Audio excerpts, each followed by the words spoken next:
Bonjour tout le monde, aujourd'hui je vais vous apprendre comment réaliser des tâches à l'aquarelle. Enfin, je vais vous apprendre, c'est un peu prétentieux.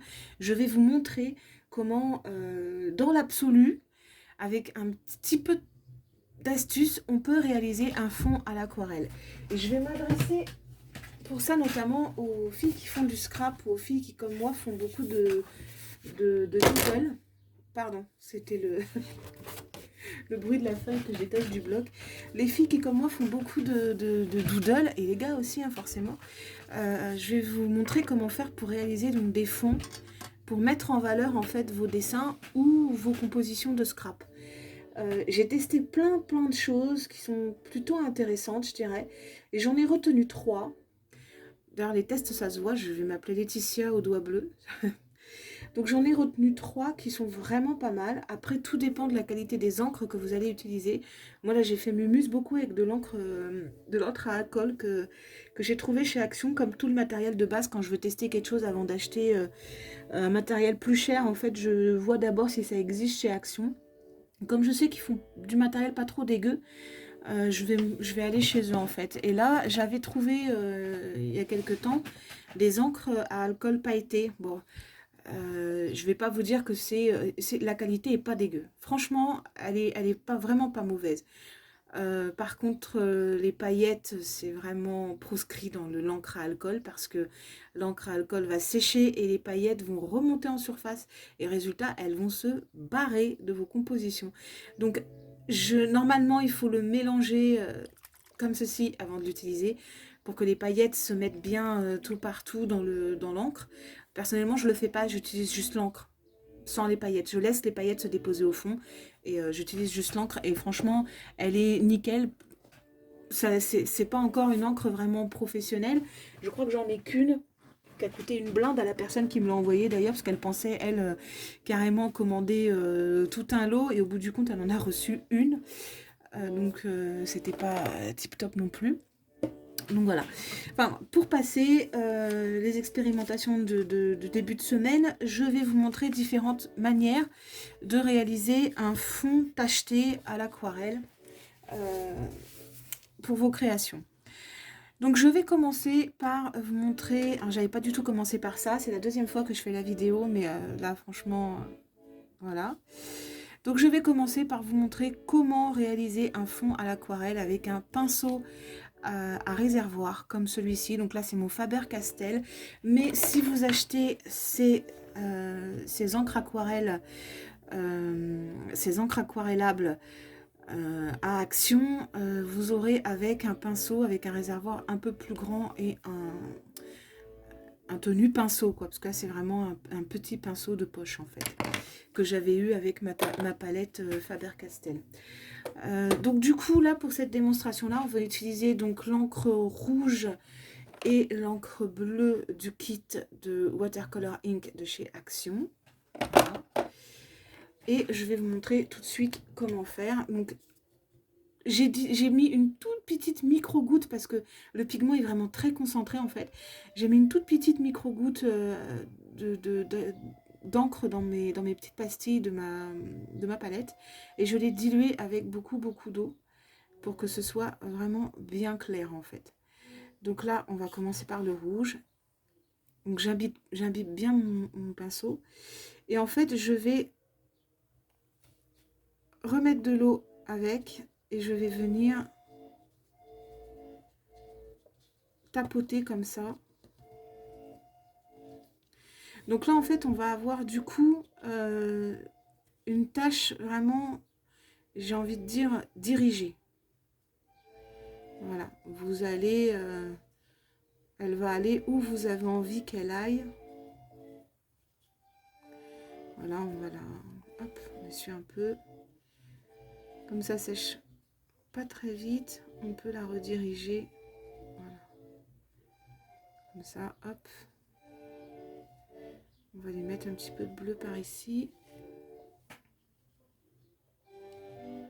Voilà, donc là vous avez déjà une première technique. On peut faire des petits points comme ça. Les petits points c'est mon truc, hein. Faut pas chercher à comprendre. Hein. Des fois faut pas. C'est mieux. Quand on comprend pas certaines choses, c'est mieux. Voilà, hop, je rince mon petit pinceau sur... Voilà, j'aime bien quand il est propre. Donc voilà une première technique. Voilà. Ensuite, je vais vous montrer donc, une technique avec des aquamarqueurs de chez Action, toujours. Et avec les brush marqueurs aussi. Je les ai qui sont là. Hop. Donc, je vais prendre que 2 couleurs. J'en avais pris 3 précédemment. Là, je vais en prendre que 2 parce qu'en fait, je suis un petit peu, je vous cache pas, je suis un peu blasée là. De devoir recommencer encore la vidéo. Hop, sinon on va en mettre 3. Allez, soyons folles, on en met 3. Donc on va commencer par les broches marqueurs. Donc là, il va vous falloir une pochette plastique. Donc comme les protège documents qu'on file à nos enfants à la rentrée et qui leur servent jamais au final. Et un spray d'eau. Donc là, c'est une bombe, mais vous pouvez aussi tout à fait faire votre spray vous-même, hein, c'est absolument pas gênant. Alors donc là, vous allez prendre donc, vos broches marqueurs et vous allez faire vos tâches aléatoirement sur votre plastique. Vous le faites où bon vous semble, voilà. Et ensuite, vous allez vaporiser de l'eau dessus, comme ceci. Voilà. Et vous allez retourner le plastique pour que ça adhère à votre papier. Et là, avec la pulpe du doigt, moi j'ai pas mis assez d'eau, il fallait bien que ça arrive. Avec la pulpe du doigt, en fait, vous allez répartir l'eau comme ceci. Alors surtout, ne vous servez pas de vos ongles parce que sinon, ça va faire des traits comme ça. Vous voyez les traits qui sont là ou là, voilà, avec le, parce qu'en fait je l'ai fait avec le pouce et du coup bah ça a marqué. Voilà. Et ensuite donc vous enlevez votre papier. Donc là vous avez bon, moi je vais dire que c'est un faux fond parce que j'ai pas mis assez d'eau, j'ai raté mon truc. C'est pas grave, on va recommencer avec les aqua marqueurs et ça va aller.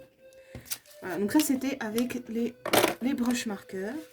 Donc là on va réitérer l'opération cette fois-ci avec les aqua marqueurs. Donc pareil, toujours Action. Voilà. Ils sont déjà un peu plus pigmentés que les broches marqueurs. Je ne vous cache pas que les broches marqueurs, quand je les ai essayés la première fois, j'ai un peu... j'ai pas vraiment adhéré en fait. Hop. Voilà. Bon, ça couinouille un peu, mais bon, on s'en fiche. Oh, pardon. Je vous ai tapé. Désolée. Donc ensuite, avec votre bombe à eau, vous allez vaporiser de l'eau là-dessus. Et vous allez procéder comme avec les broches marqueurs. On va retourner comme ça. Et là, pareil, on va étaler avec la pulpe du doigt. Voilà, pour obtenir un fond sympathique. Et ensuite, on va retirer. Voilà. Et là, en fait, vous avez... plus il y a d'eau, en fait, vous voyez, plus il y a d'eau, plus le fondu va être évident. On va effacer un peu, parce que... Voilà. Donc, plus il y a d'eau, je vous disais, plus le fondu va être réalisé, plus le dégradé va être évident. Voilà. Et ensuite, il y a une 4e technique qui m'est tombée dessus un peu par hasard, en fait, j'ai envie de dire. C'est la technique du sopalin. Voilà. Vous prenez un sopalin, un mouchoir acheté, peu importe. Vous le froissez comme ça. Et vous allez diluer à fond votre aquarelle. Vous allez la diluer à fond. Bien sûr, j'ai plus d'eau, il fallait que ça arrive maintenant. C'est pas grave, ça va le faire quand même. Et là, vous allez prendre donc un côté qui va être peut-être un peu plus, je sais pas comment j'ai envie de dire, un peu plus froissé, un peu plus accidenté que l'autre. Et vous allez le tremper et vous allez faire vos tâches comme ça. Donc là, par contre, ça va vous donner un résultat un peu plus clair que si vous aviez appliqué vraiment directement le truc. Ça va vous donner un résultat plus clair et plus diffus aussi. Vous voyez ? Et franchement, des 4 rendus que j'ai là, c'est celui-ci que je préfère. Je le trouve plus joli en fait que les autres. Bon, après celui-ci est raté, mais bon, c'est voilà. Mais ça peut vraiment donner quelque chose de sympathique. Après, pour les scrapeuses, beaucoup ça va être les fonds de cartes ou les fonds d'album, les fonds de grandes pages d'album qu'elles vont réaliser avec cette technique-là. Mais moi j'ai l'intention de m'en servir pour un devoir que je vais avoir à faire d'ici peu. Et du coup je me dis que ça pourrait être quand même une bonne option. Après, je ne sais pas du tout ce que ça peut donner avec de l'encre à alcool. Je suis en train de me tâter à le tester là devant vous présentement. Je ne sais pas du tout ce que ça peut faire. Bon allez, on essaie. Allez, on va tester. Par contre, du coup, on va tester sur une page qui est un peu morte parce que l'encre à alcool, ça fait des dégâts sur ma table de travail. Je me suis fait surprendre ce matin par mon téléphone portable qui a sonné subrepticement et subitement juste à côté de moi. Et en fait, mon stylo est tombé. Et il a sali mon sacro-saint bureau de mes rêves. Et du coup, j'étais un peu fâchée parce que ça ne s'en va pas. Même avec du solvant, ça ne veut pas partir. Enfin, c'est pas grave. Je n'en veux pas à la personne qui m'a appelé. C'était un appel important, donc c'est pas un problème. Alors, on va essayer les encres à alcool. Du coup, on va prendre donc la violet lavande. On va prendre aussi la sweet lilac. Lilas, quoi. Et puis, la orange tropicale. On va essayer, hein, ça coûte rien après tout. Hein. Alors, allons-y. Allons-y. Donc, comme je vous expliquais, moi, je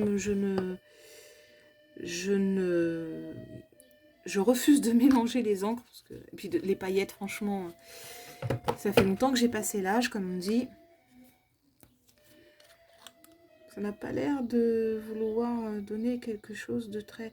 Alors, elles sont très vives, hein, les couleurs. Du coup, je pense que ça va peut-être donner un effet un peu spécial. Mais ça peut peut-être donner un truc pas trop mal. On verra bien. Fail ou pas en direct live. Si ça se trouve, ça va juste donner des petits ronds colorés sur le... Alors, hop. Et hop là. Absorption immédiate. Et c'est déjà sec. C'est déjà sec. C'est fantastique. Donc ça donne ça. Voilà. On va faire une expérience. Alors toujours du direct live. Hein. Ça, je ne l'ai pas essayé avant. Mais j'ai envie là subitement. Alors on va reprendre les... Peut-être pas les mêmes... On va reprendre les mêmes couleurs en grosso merdo, quoi. Hop. On va refaire à peu près... Voilà. On va faire un peu vite, parce que je veux pas non plus que la vidéo dure une plombe. À la base, c'était pas prévu que je fasse ça avec vous, mais je sais pas. Je me dis que peut-être ça peut en intéresser certaines, de voir ce que ça peut donner, en fait. Voilà. Et je m'étais dit, qu'est-ce que ça peut donner? Alors, l'encre à alcool repousse l'eau, en fait. Mais quand je dis elle repousse l'eau. Hein. Quand vous mettez sur une surface mouillée, que vous mettez de l'encre à alcool comme ça, en fait, ça va sécher automatiquement. Je me demandais si je mets de l'eau comme ça et que par-dessus, je mets l'encre à alcool. Oh, ça fait un truc pas trop vilain. Hein. Voyons voir. On fait de l'abstrait aujourd'hui. C'est de l'abstrait dans l'atelier. Hop, hop. Allez, hop. Voilà. Et on enlève. Ça fait pas trop... Ça fait bizarre, hein. C'est un peu... Alors, on va essuyer un peu pour voir ce que ça donne quand l'eau s'en va. Bon, encre à alcool plus eau, C'est pas convaincant. C'est limite plus joli sur le plastique, en fait. C'est limite plus joli sur le plastique. Qu'est-ce que... Hop là. Après tout, c'est de l'encre à alcool, hein, ça imprime. Hein. Ah, là, ça commence à être un peu... Oh, vous avez vu le visage qui s'est formé, là? Il y a un petit visage, là, regardez. Là, je vais vous montrer, regardez. Là, on a le nez, la bouche, un œil, 2 yeux et le contour du visage qui est là. Et là, on peut presque imaginer qu'il est en train de balancer son poing ou son bras parce qu'il est un petit peu fâché de ce qu'on lui fait subir. Et là, regardez, on aurait presque une femme, les fesses d'une femme, d'une sirène, là, regardez. Hop. Le dos, les fesses et la queue qui reviendrait comme ça, tranquillement. Voilà. Oui, je sais, j'ai de l'imagination. Bah, il faut en avoir hein, dans ce métier. Hein. Hop là. Ça ne s'est pas du tout imprimé. Limite, j'ai presque envie de le mettre dans mon art journal, ce bout de plastique. Attendez. Je vais le mettre dans mon art journal. Ça peut peut-être donner un truc. Je vais le coller. Attendez, dans quel sens il était déjà? Ah, il est comme ça, il est là. Voilà. Il est là, le petit bonhomme. Regardez, sur un fond blanc. Regardez ce que ça donne. Bon, ça, je vais le jeter. Ça peut être sympathique. Vu comme ça fait quelque chose de sympa, en fait. Hein, peut-être une nouvelle forme d'art à étudier. Hein. Bon, il va rester là un petit peu pour voir ce que j'en fais. J'en ferai sûrement quelque chose. Donc voilà, donc on est un petit peu sorti du sujet là. Un petit peu, quand même, beaucoup même d'ailleurs. Donc voilà, donc c'était pour vous expliquer comment faire des taches d'encre à l'aquarelle pour réaliser vos fonds de cartes ou vos fonds de dessin ou de art journal.